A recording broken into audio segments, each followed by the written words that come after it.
All right. What is particular to the space, to the safe and the brave space that LGBTQ plus youth actually need?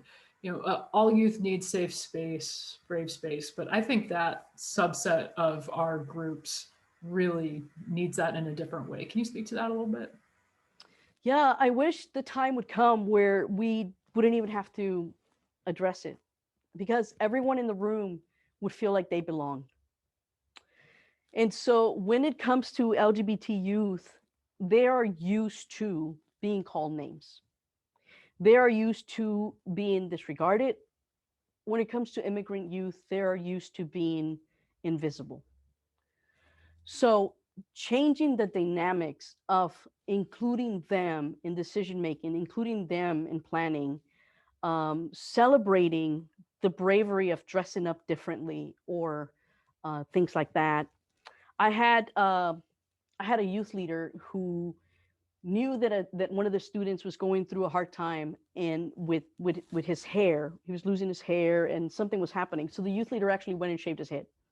And I was like, well, that is brave. And he said, well, I just want him to know that it's okay. So I often say to youth leaders or in training, you don't have to go shave your hair. Like this doesn't mean it, but you will find a way, or your youth leaders, and I say that people that work with youth must be fans of young people, because I really do believe that the spirit bugs us and that the spirit kind of nudges at us sometimes. And so everyone needs to have a place where they're loved, where they belong, where they're important, where they're valued.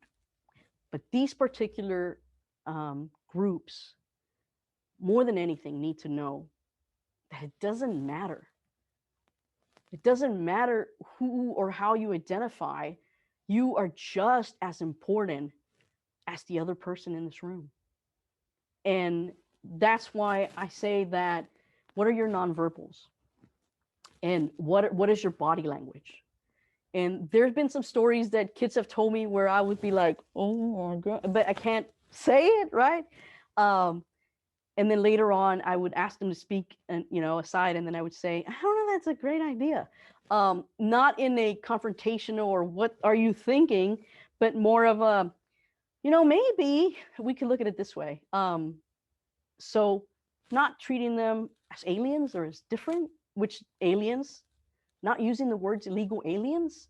Um, so language, due diligence, and planning, purposely planning programming.